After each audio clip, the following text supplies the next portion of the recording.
My weekend was a lot, but it's over, so that's good. I don't know, just a lot of stuff to deal with. Hello, Brownstein. You made it on time today. Thank you. How was your weekend, Brownstein?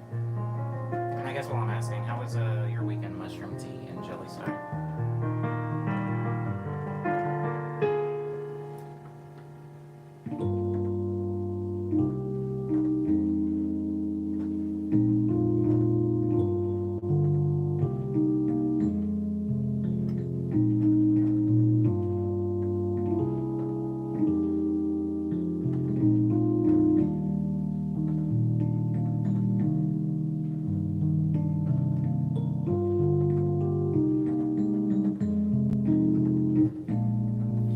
I'm sorry to hear about the car accident, Brown. And also having to work jellies.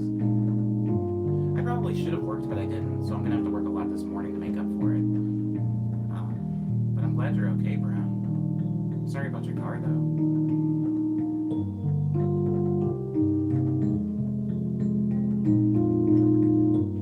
No need to apologize, Mushroom. I'm glad you come at all. And honestly, I do these things so often that you have to be missing from quite a few streams for me to really for me to like wonder where you are. Since I'm streaming 5 times a week, even if people miss like 3 streams a week, it's an understandable amount of streams to miss, given the nature of them and the frequency.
Glad to hear that nobody was hurt, Brown.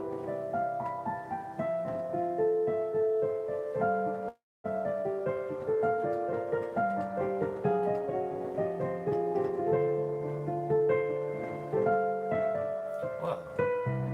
Still listening to Bon Bon, huh, Cyber? I haven't heard that song in a while now. Wait, that's a lie. I think I played it on New Year's. At my New Year's show.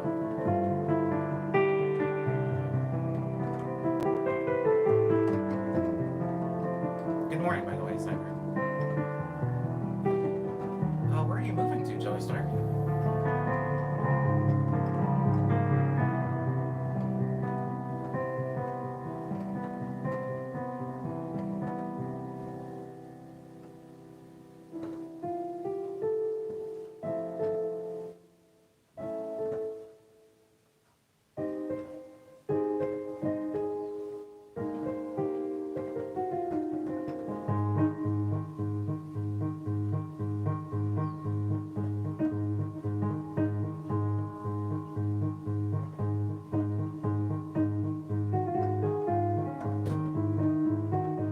Hello, Alvin. And Manila. How was your guys' weekend? It's Monday.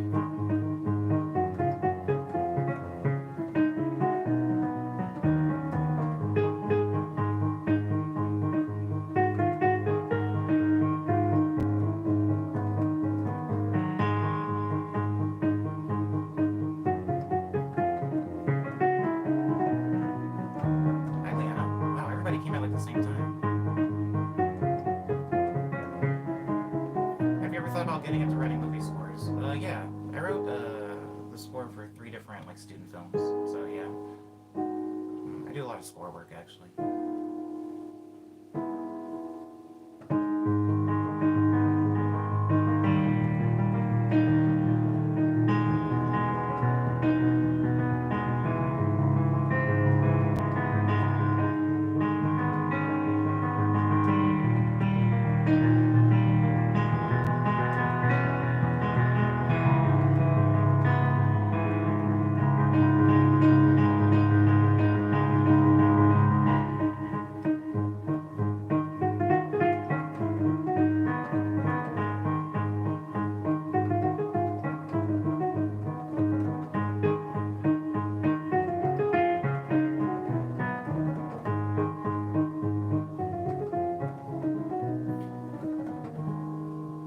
Spring Street album version does some different things that you don't normally do when you're playing live.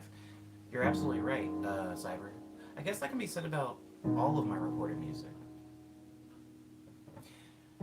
For example, Flight Plan does a lot of different stuff. Spring Street does a lot of different stuff, especially lately with the complete overhaul of the bridge of Spring Street. Because if you listen to the recorded version of Spring Street, it used to differ from the live version in that it used to have this as the chord. I mean the bridge. And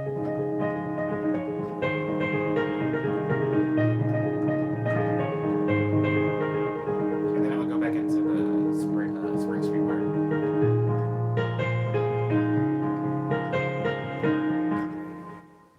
Now that is basically Hush Hour.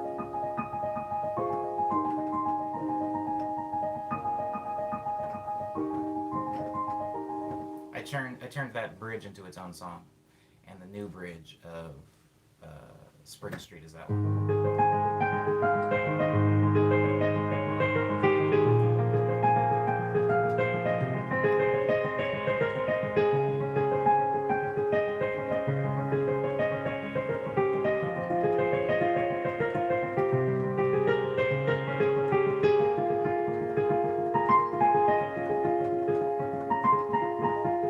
So Spring Street has changed about 3 to 5 times since I recorded it.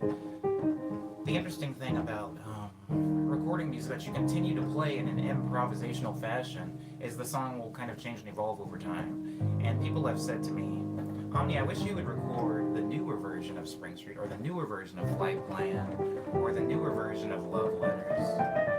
But the problem with recording the newer versions is that they're in an ever-changing state. So if I record a second version of Flight Plan, it's going to inevitably change in the next 6 months. And then I would have to record a third version, and a fourth version, and a fifth version, and a sixth version. I kind of like the idea in execution of having a live version of a song that continues to grow while the recorded version stays kind of stuck in concrete as kind of a testament to this is where I was mentally and artistically and skill-wise in 2012 or 2015. And then as I grow as a musician, the song kind of inevitably has to grow with me if I continue to play it, right? Because things like Bon Bon hasn't really changed that much because I don't play it in an improvisational fashion. I only perform that song live. The melody and chord relationships when I play it in the stream are different, for sure. This.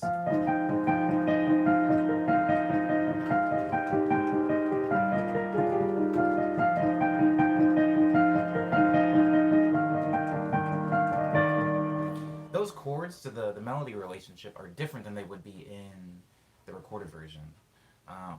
But I just don't play that song nearly as much, so it hasn't had time to evolve with me. Some songs that are very, very different than the recorded versions are, as you put it, Cyber. Spring Street changes a lot. Flight Plan, right? Flight Plan. This part is in the original Flight Plan. And this part.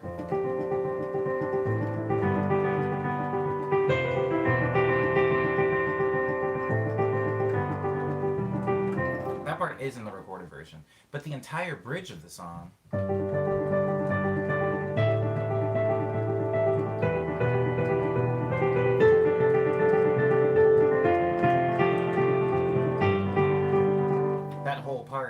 doesn't exist in the recorded version because I simply hadn't written that part yet.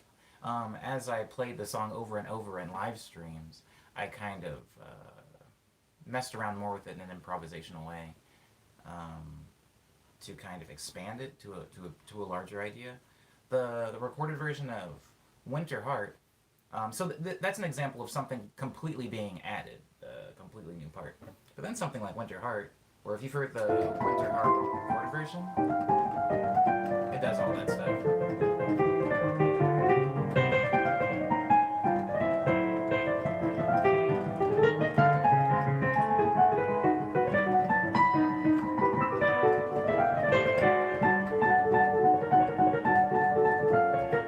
So that part is the same as, well, I'm playing a lot faster now, but that's the same as it is in the recorded version. But the first person I saw that noticed the difference between them was Jelly Star, actually. Um, the recorded version has a little bit more articulation in this part because if you, I mean the live version, because if you listen to the recorded version, there are vocals obviously in this song that the melody is carried by. So this whole part.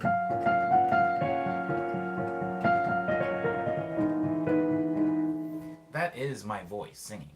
But since I don't sing in live streams, that part has to be carried with the piano. So there's a lot of like melodic liberties taken with the piano because Spring in My Step, I'm Walking Down the Street's melody is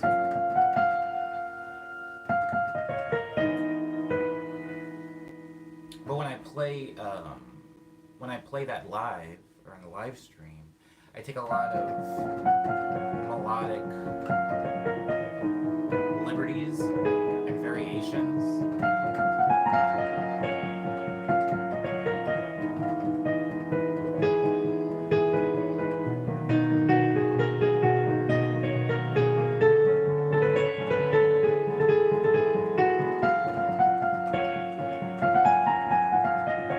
And so that song is more of an example of a song that has been altered slightly, although I haven't added or taken away whole parts of the song.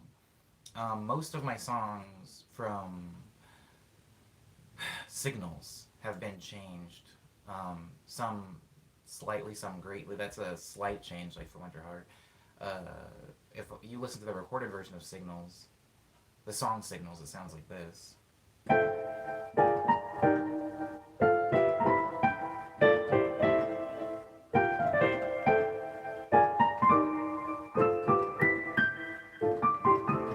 But the live version, I add more emotion to because there isn't like strings and drums and other instruments to kind of pick up the slack to make the song more diverse. So I kind of have to mess with the rhythm to add diversity where I can fit it. What's another song? Love Letters. Love Letters changes. Love Letters is exactly the way the recorded version is for the majority of the track. But then once you get to this part, the recorded version goes like this.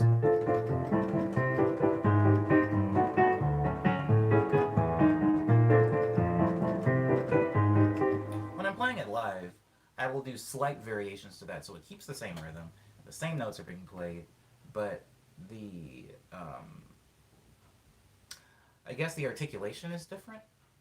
The arrangement is a little bit different. So instead of just like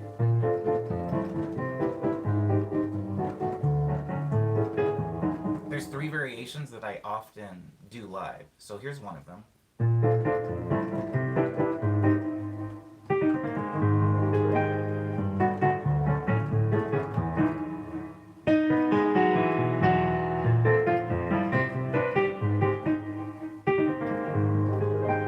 It's like adding a little break in there, just for so it's not the same kind of repetitive action over and over. A second variation that I do live is this one.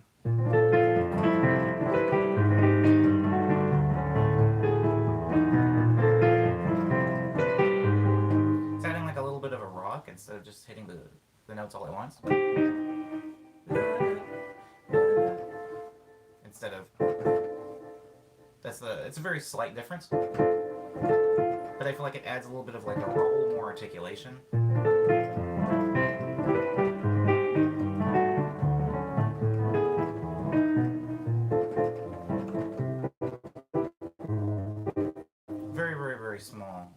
very small change. And then the third thing that I do, which sometimes I leave it out entirely, is this. So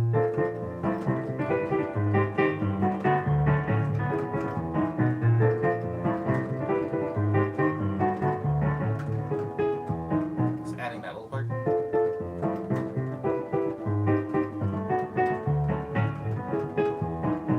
And so typically, especially if I'm doing a lot of improv stuff for love letters, I will just kind of work in all of those different variations. So like this.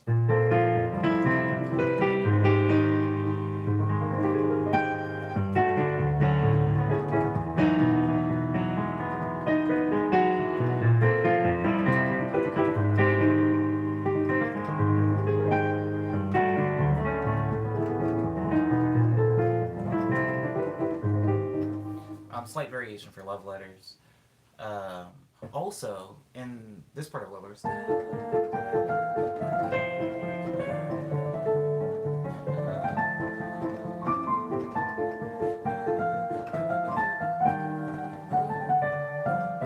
if you listen to the recorded version, there's a completely different solo that happens here. I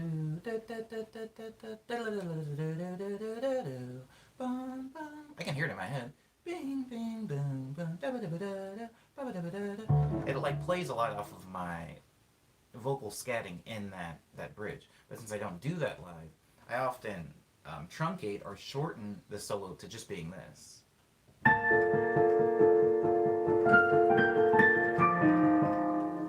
That's a completely different song. Sorry, hold on, it goes.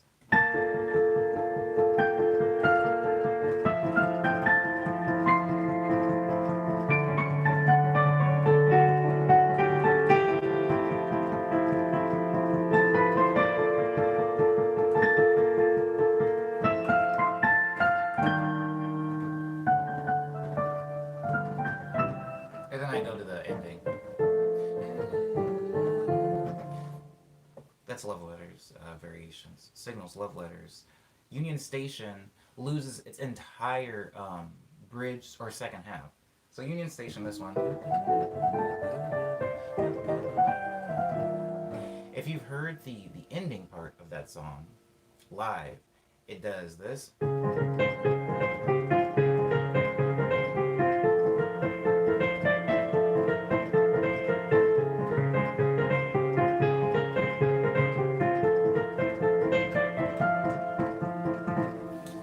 And then from that part,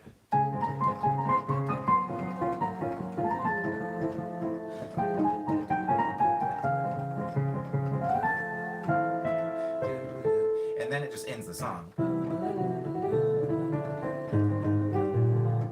But in the recorded version, this part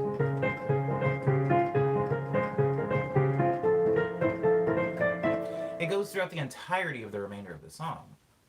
Through the entirety of the remainder of the song. But since it's an ensemble setup, the piano isn't the leader of it all the time. There is a part of that song that breaks. It breaks the arrangement, and vibraphones come in. If you're familiar with a vibraphone, it's kind of like a xylophone. I'm not going to get into the difference between the two, but that comes in and kind of carries it. In fact, especially if you're somebody that's very familiar with Union Station from the streams, I implore you to listen to the recorded version, because the second half of the recorded version does a lot of play with upright bass and vibraphone, which obviously I don't have in this stream, so it makes the two songs very, very different. I think that I would say the recorded version of it actually has a lot more versatility and dynamics because of how many instruments are kind of at play and taking turns, taking the lead. Something very interesting about piano arrangements, and I'm no expert at piano at all, it's just the instrument I definitely spend the most time on, so it's something that takes up a lot of my attention. Something really interesting about piano arrangements is most songs have more than just one part. You know, most songs, if we're doing like a typical like a pop song, maybe there's guitar, there's bass, there's vocals, there's drums, etc. There's a lot of stuff happening here.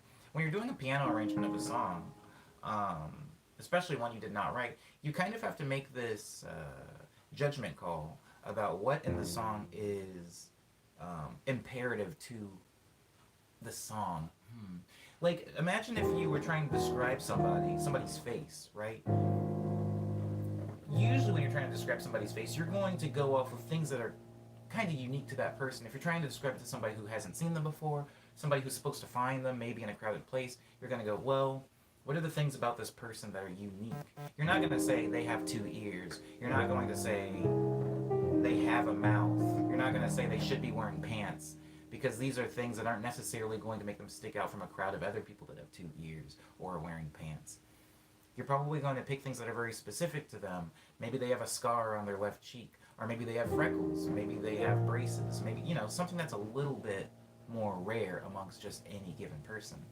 The same thing can be said about making piano arrangements of songs. There are certain things in songs that I'm not going to say are not special or are not significant. Um,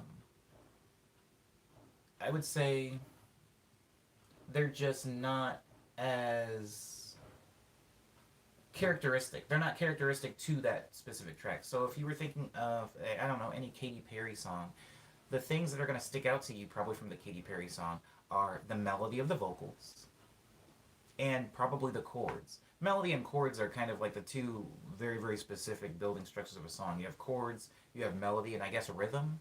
And if you can ape those things, forget that I used the term ape. If you can mimic those things in a song, you can kind of emulate is a perfect term. You can kind of emulate that song.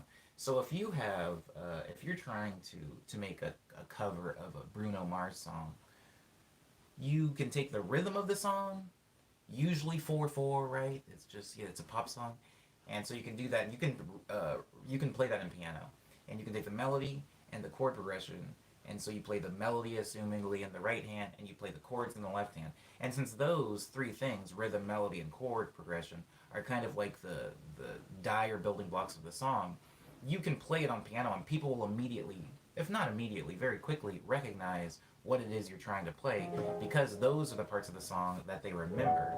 I know it kind of sounds like I'm rambling, but I promise this is important for the point that I'm trying to make. So, when you're taking a song, and you're going to be playing it on piano, you obviously don't have the bass guitar in the piano. What can you do though? You can hear the bass line that's being played, and maybe you can try to recreate the bass line here. If you can hear the chords that are being played, maybe you can recreate the chords. A good example of that is if you listen to my song, it's my most played song, Colosseum. If you listen to Colosseum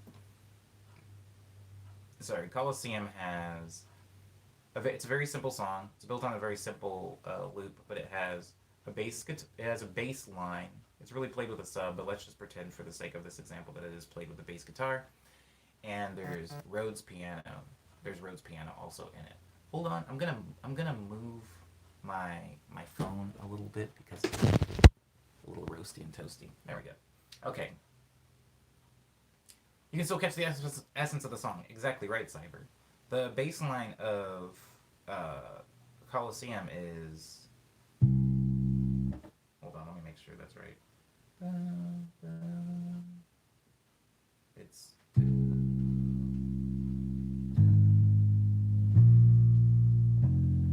Yeah, there it is.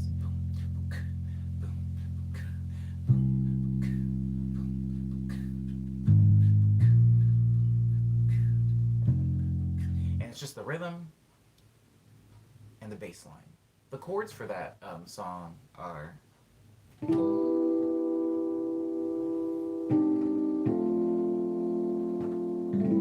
Now I'm playing them in their respective different instruments, right? Bass guitar and Rhodes piano.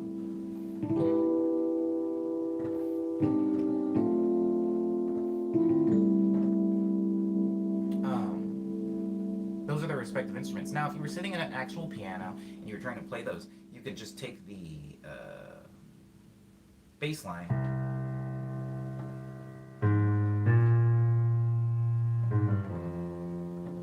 and you can take the chords and you can play them together on piano, because again, I don't have a bass guitar, and I don't, for the sake of this argument, I don't have a Rhodes piano with me either, but I can play the bass line and the chords together. And people that have heard Colosseum before will immediately recognize it, because intrinsic building blocks of the song are being emulated. Now, is the timbre being emulated? No, not necessarily, because I'm using different sounds. But the notes are there, and the rhythm is there. And even though the rhythm is, you could recreate the rhythm in a bass line as well.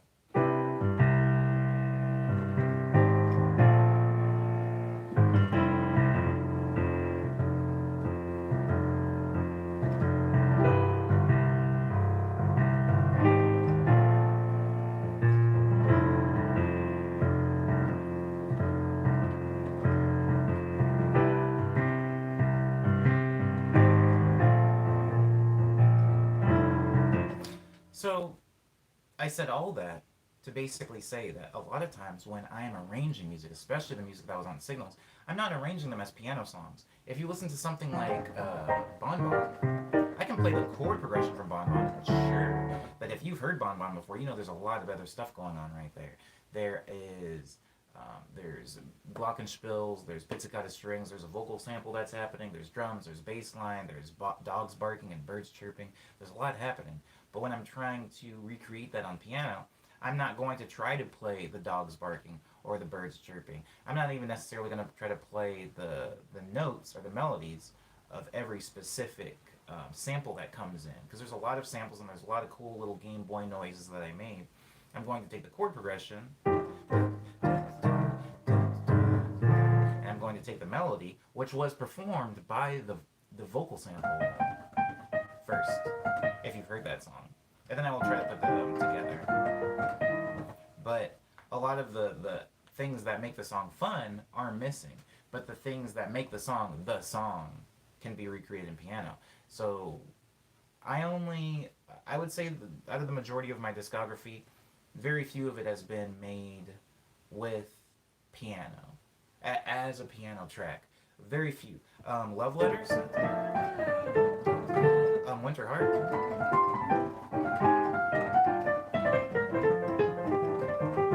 A lot of these songs were finally made on piano, but if you listen to the majority of my recorded works, the ideas were filled out on piano, and then they were made in an ensemble fashion, where there was very specific roles for each instrument that I needed to be carried out. And because of that, they are difficult to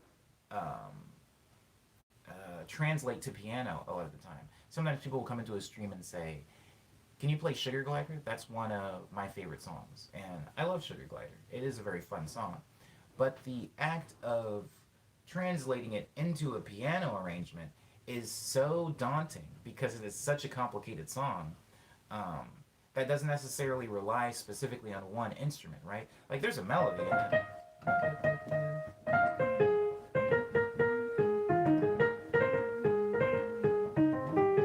That by itself, with no context, sounds just like noise. And I feel like the task of taking the intrinsic parts of Sugar Glider and making them a piano piece or a piano movement is not impossible. It would just take a lot of time that I haven't necessarily dedicated to that specific arrangement. And that's how piano arrangements are made. I missed something you said, Cyber. I'm sorry. Did you record a friend for the vocals bits that you had chopped up in Bon Bon? What was the original sample saying, if you remember? The original sample was I actually have the original YouTube video still. It's a girl that I talked to a long time ago. She used to make videos of. I think she wanted to be a voice actor, and I haven't really caught up with her at all recently. So maybe she did eventually become a voice actor, which would be really dope. But she used to record on YouTube like demo reels, I guess, of her doing a variety of different voices, like from cutesy voices to more like villainous voices. She would just kind of do these pretty often, and she was like really big into cosplay. So she had a video of her doing like it was like a 15-minute long video, and I just took like the first like 13 seconds of it, and she's really nice. I think I messaged her like this year, actually, either this year or like a year ago, and I think I messaged her, or maybe I made a comment on a newer video. Anyways, yeah, it's like a anime voice acting demo reel video.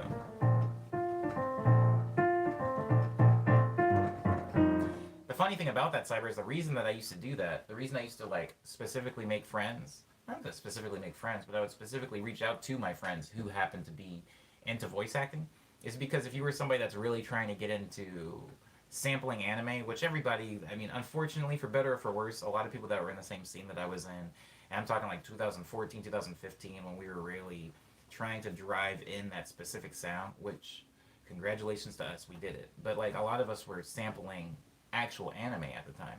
And I said to myself, if my music gets to a certain point in my career where I'm profiting off of it significantly, I would rather not get slapped with like some type of copyright issue. And I was like, how can I get anime sound without taking sound from anime? And I was like, well, I would have to know like a voice actor to do a specific anime line. And yeah, I mean, if you hang around like the con scene, you're bound to run into a bunch of like people that are like amateur voice actors. And so that was like my solve. Also, if you're sampling anime early on, um, if you're sampling anime early on, something to really notice, especially about like a lot of shonen anime, is there's almost never a scene where there's no music playing. So if you're sampling vocals, like our dialogue, there's always gonna be some like music happening in the background, which if you're trying to make a song around the sample is an absolute heartache. It's just impossible.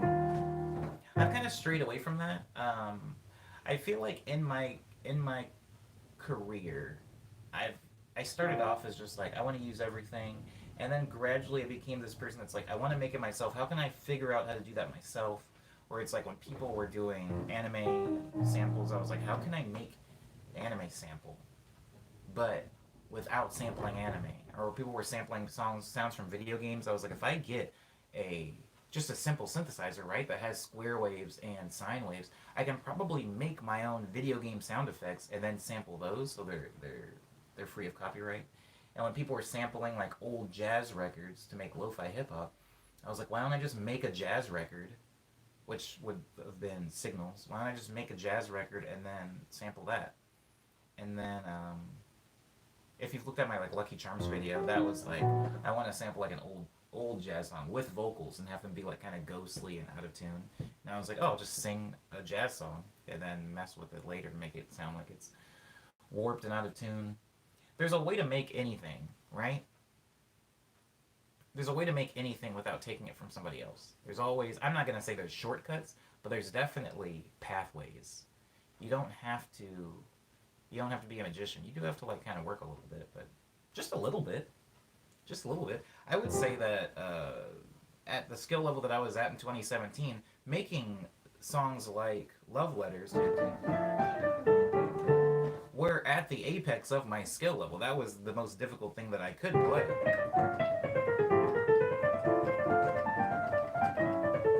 Somebody can make a valid argument that I still haven't written anything as complicated as Love Letters, but I won't get into that. And the Love Letters, I made it, and then a whole calendar year later, I sampled it to make Let Lovers, which, if I'm being honest and transparent with you guys, has tens of thousands more plays than Love Letters does.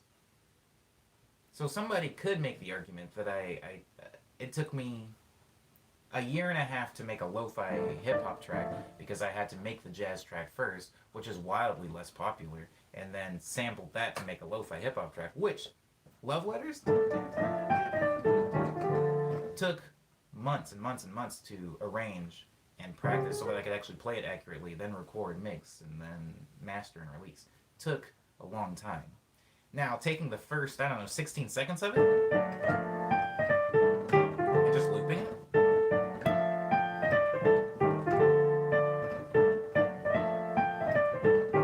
that took maybe 30 minutes. And I'm like really pushing it. That's like if I took bathroom breaks and like ate lunch. That took, let's say, 15 minutes. Wildly more popular track.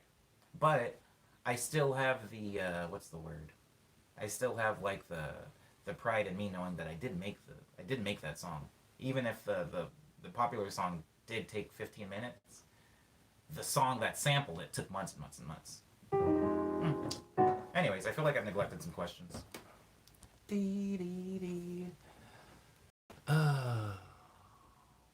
the extended Omni universe. uh, I feel like making something original so you don't have to sample from somebody else is the opposite of a shortcut. You're absolutely right, Jelly Star. However, I'm only talking about legal venues. It's the opposite of a shortcut. But if we're talking about the shortest pathway to the goal without breaking the law, because like somebody could say that like a shortcut to getting a loaf of bread is to steal it, but somebody else could say a shortcut is to figure out the place with the cheapest bread. Oh, you know what? Wait, is today Monday? Have any of you guys ever been to a place called Noah's Bagels? Noah's Bagels? Hold on. There we go. That's slightly better.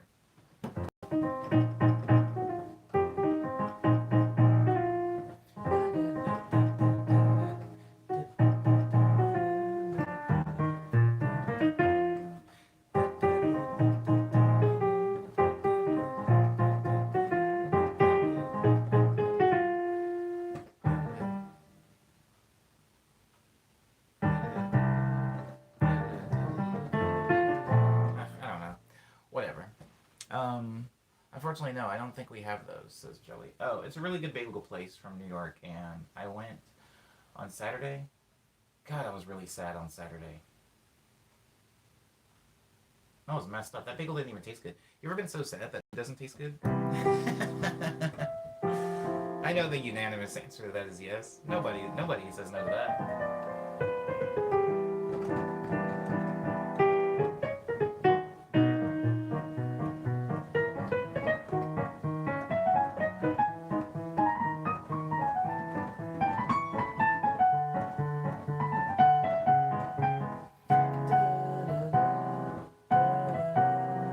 There it is, baby.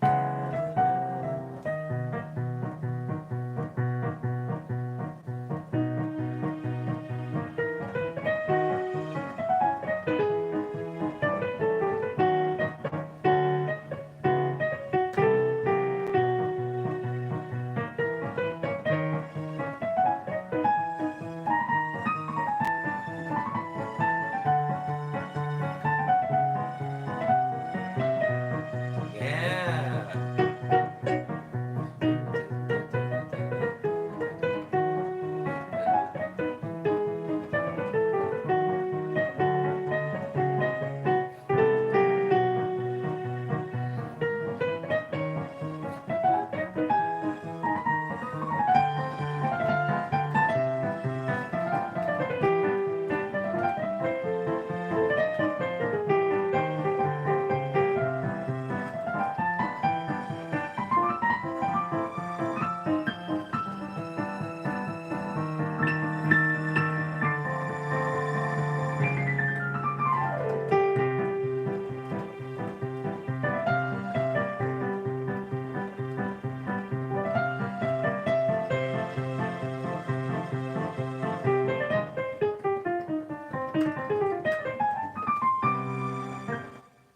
What song is that?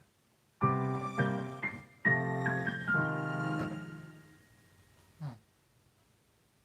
Anyways, this part, I was personally mentioned on Instagram that you think most of your family members aren't aware of your music. Oh, really? Nah, my family doesn't really care about my music. I think my parents care about my music and the kind of distant, on principle. They care about my music in the way that they're like, you know what, Omni's doing the thing that he cares about, and it's feeding him somehow. So good for him. But I don't think that my parents can name two of my songs. I actually don't think my parents could name one of my songs, but who knows? They might get lucky and just name a random fruit or something and get close. But I don't think my parents can name two of my songs. And I don't think anybody else in my family, like siblings, brothers, sisters, can name one. Yeah, they might not even know what my stage name is, actually. They might not even know how to find my music. They might be typing in Omni Rutledge into Google, Omni Rutledge Music or something.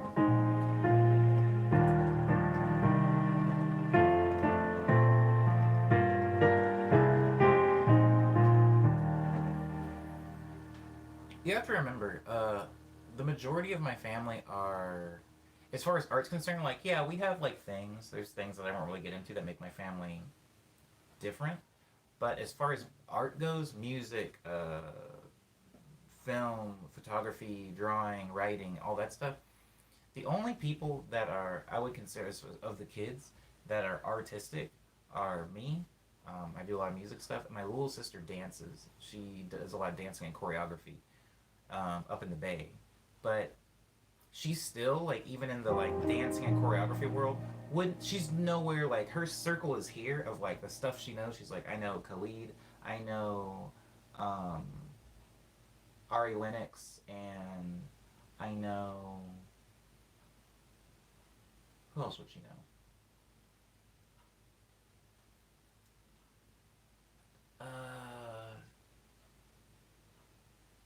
She would know SZA, I guess. Kendrick, a lot of like R&B and hip hop stuff. Um, and then here's my circle down here where it's like me, Romderful, Soft Glass. Oh, I don't know.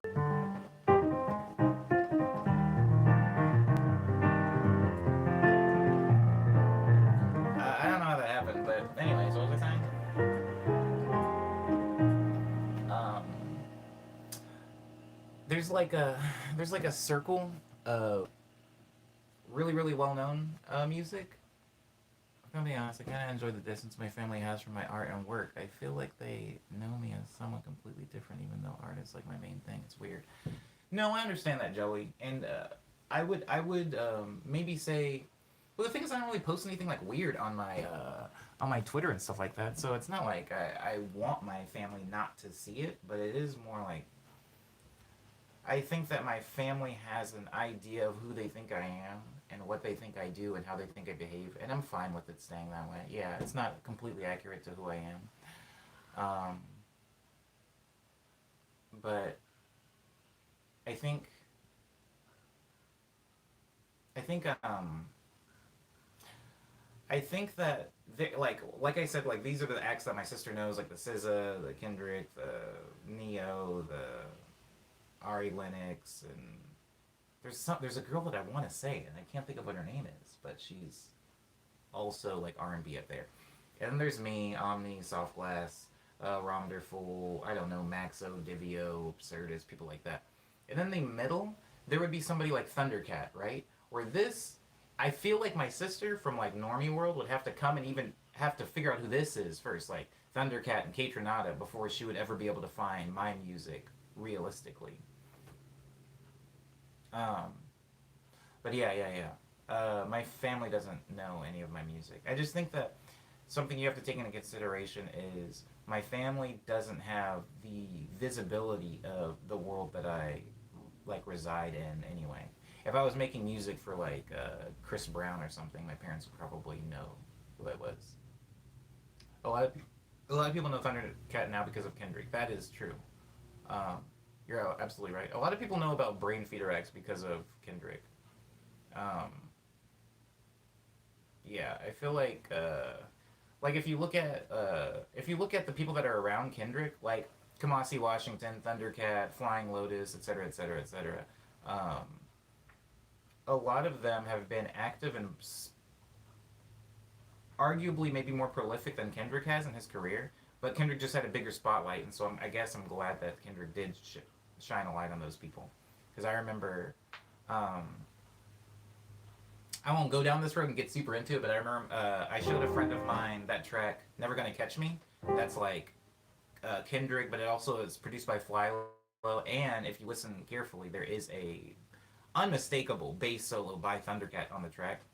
I remember letting my friend listen to that, and she was like, "I don't know who this Flylo person is, but like, shouts out to like Kendrick for like shining light on like young like new talent." And I was like, "Yo, Flylo's been around forever. Like, I don't know who you think Flying Lotus is, or Thundercat, but these people been killing it." But anyways, I feel like my family, as far as art goes, as far as music, movies, and stuff like that, they're like normies, right? Parasite just won Best Picture last night. I guarantee you, I am the only person in my very large family who has even heard of Parasite. I know my little sister doesn't know what Parasite is. My parents haven't watched Parasite, and I have a really big family, so it's just more normie. I'm more the weird one in the family that does all this stuff. So yeah, my parents aren't gonna listen to my music. They don't even know how most of the time. I'm sure they wouldn't even know how to find it. Flying Lotus does make some weird films, Cyber. Thundercat is on a lot of Flying Lotus songs. Same with Kamasi Washington too. It's just kind of like the whole like Brain Feeder jazz group. They're always collaborating on stuff. I would like to I would like to have the what's the word? Wow, am I really gonna start talking about this at the 10-minute left mark? There are collectives of artists who really do a lot for each other. If somebody looked at Brain Feeder, they're like that. Um, Dang, Kamasi and Hancock, that would have been wild. Mm.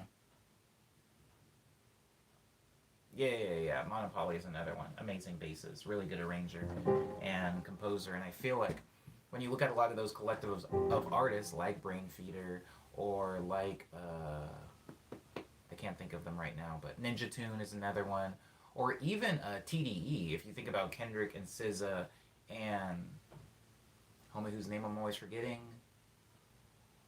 Schoolboy Q. A lot of times when they're releasing new music, they are all on each other's music. Like they really are like a team in like the true sense. Like every single time one of them goes off to do their own thing, everybody kind of rallies behind them and helps them. That was a thing that I really wanted early on in music. In the kind of renaissance of the SoundCloud indie musician thing, there was a lot of people starting collectives. If you remember, I was in a collective too. I won't really get into that now, but a lot of people were kind of rallying together. There's collectives here. There's collectives like Moving Castle. They were all over the place, and a lot of them were kind of symbiotically helping each other. Like every time somebody would go off and do something on their own, everybody else would kind of come in behind them and really pick up the slack and add their expertise. And I see that in a lot of Brain Feeder stuff. And that was something that I wanted so badly. I would say in 2014, 2013, 14, 15. I was constantly surrounding myself with other artists, and I'm not going to say we didn't help each other at all, but it wasn't that same level of like help. It wasn't that same level.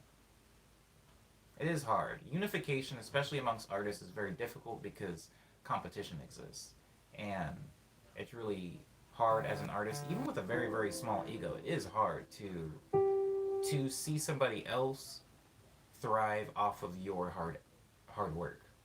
And I think that if everybody can kind of get rid of that very stubborn ego and just give it out and take it in, we'll probably all be a little bit better for it. But it is a really hard thing to get past. Goodness gracious. Why did I get on this? Oh yeah, my family does not know what my music sounds like. I, yeah, my family does not know what my music sounds like. Wow, they don't know what. If they came to a show, well, that's the thing. Because my parents did come to one of my shows. They did drive out here and they went to go see me at Santa Monica Pier. And I'm sure they enjoyed it. Maybe a little bit of bias because I'm their offspring. But still, at the end of the show, they don't know any of my songs. I'm sure they don't know which of the songs I performed were mine and which ones were, well, they were all mine. But I'm sure they don't understand like which ones were originals and which ones were remixes and stuff like that. Speaking on the subject of remixes, on Twitter, and I wish that this person was in this stream because I would love to have a more in-depth not argument, in-depth conversation with them. Because when I posted my recent Khalid remix, they said, "This is nice and all, but I thought you didn't do covers." And I think that a lot of people think that remixes are covers. Thank you, Alpha. I'm glad that you liked it.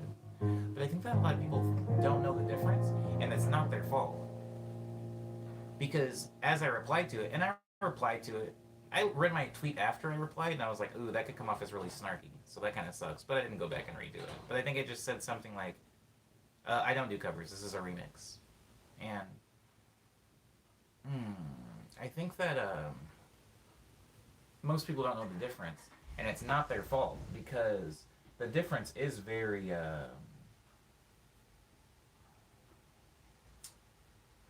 slight. A cover would be like if you were singing the lyrics. Yes. So a cover of a song is an original performance of an unoriginal piece of music. Right? Nobody can perform this but me. I'm performing it right now. This is an original performance of an unoriginal piece of music. Like if I were to play Happy Birthday on the piano. It's a song, I didn't make it, but I am playing it right now. Singing it right now. I'm performing it right now. Original performance. Unoriginal piece of music. A remix. I don't know why I'm saying this to most of the people in here. Most of the people in here know exactly what's happening. They know what a remix is. A remix is an original arrangement of an unoriginal piece of music. So, a lot can be said there, but I'll talk specifically about how my remixes work. How my remix works is I make a completely original song. So somebody could say, I'm going to play the song Talk by Khalid, and they would go.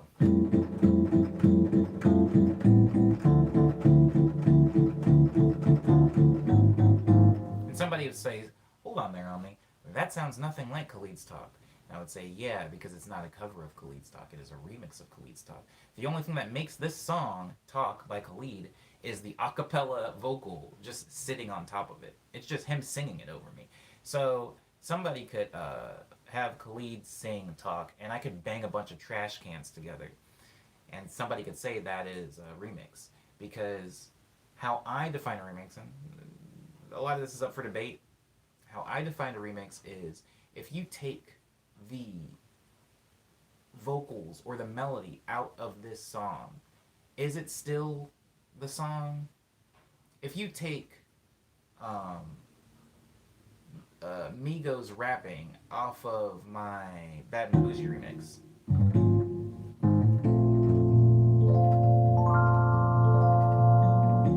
like if I just played this at the train station, nobody, zero people would come up to me and go, oh, that's Migos, isn't it? I love that song. Amazing Migos track. Nobody would say that.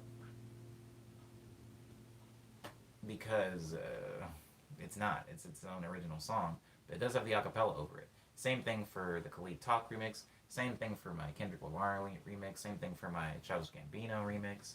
All of my remixes are original songs. They just have the acapella over them.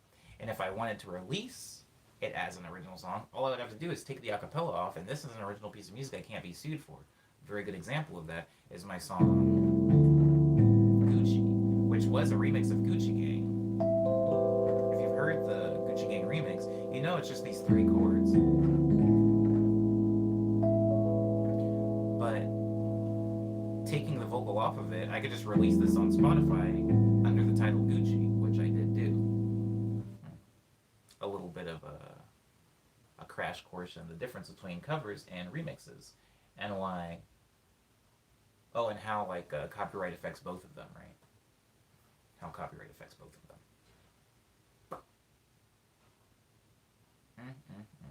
Okay, let's go over some news. Yeah. I have 2 new albums out. They are my shining achievements of 2019. 2019 was a kind of a chill year of reflection and work for me. I didn't do a lot of work on original Omniboy music. I did a lot of work on this video game score that I'm making, and like a lot of commission stuff. So the only 2 things that I put out were very concisely made to kind of last. They weren't made in the same way that Lush Dream was, where it's like, yo, here's a track, every Friday, here's a track.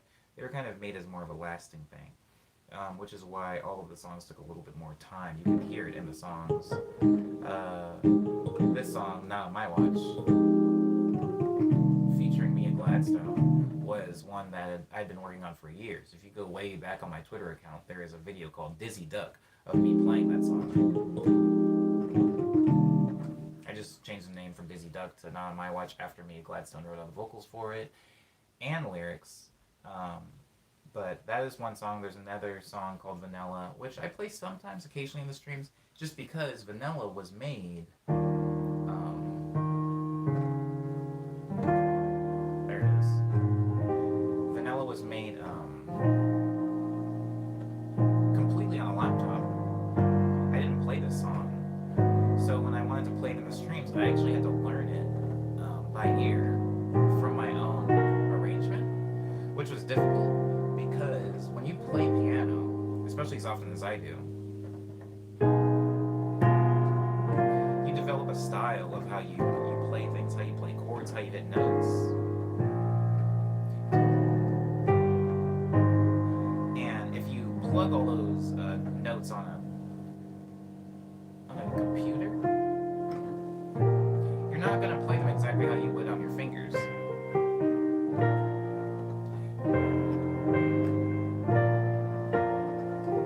You're just going to start clicking in notes regardless of how possible it would be able to play on piano. And so when I made the song that I just played, I was just picking chords. You know, I was just clicking them out with a mouse. And then when it came time to actually play them on piano, it was difficult for me just because those aren't the natural way that my hand would move. Leanna has to go. Goodbye, Leanna. Thank you for staying for the entire stream, because this is the end of it, so thank you. I do really appreciate you. I'm sorry for the weird technical difficulty in the middle there. I actually don't know what happened. I still don't know what happened. But those are off of two of my albums, one called Quick Breath, the other one called Ego Death. Ego Death is an ambient work, and Quick Breath is more of an upbeat, danceable house work. And they can be found on Bandcamp, SoundCloud, Spotify, Apple Music, iTunes, Google Play Music, Amazon MP3, Tidal, Deezer, Groove, Pandora, Napster, and YouTube. I said one of those out of order. I apologize, but they were all there. As far as merch, there is merch coming this year. As far as streams, you know when the streams happen, they happen every weekday at 9 a.m. Today is Monday, so this is the beginning of another week of streams, and we are in stream number 70, which means there's not that many left until stream 100. Not that many left. Moon Pearl, wow, Cyber. Wow, that's a classic, isn't it? That's a MIDI Fighter video, isn't it? I think. We might be talking about two completely different things. I think that I have a video called Moon Pearl, and I think it's me playing it on MIDI Fighter.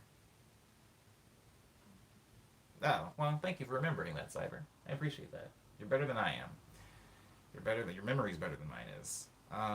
Another piece of news is that I do have some shows coming up. I'm just not at liberty to speak about them yet. I probably won't be in for the next few. Oh, Jelly Star's gonna be gone. Well, Jelly Star, you have stored up so much credit with me for being in as many streams as you have been. I'm just glad that you're doing okay. I'm sorry you had to work this weekend, but I'm glad that you're feeling better from a couple of weeks ago. This song that I'm playing now is called Hush Hour. It is the ending track. It's the ending song for the stream. I wrote it while I was abroad. The only reason it's the ending song is because it's very short, and if I see that I'm running out of time, it's the only song that I can kind of fit in the time left.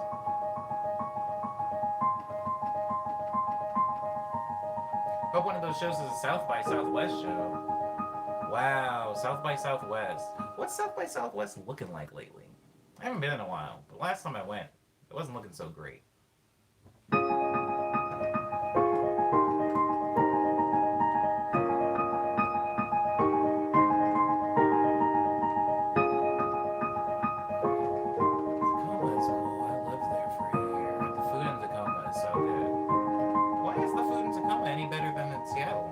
Educate me.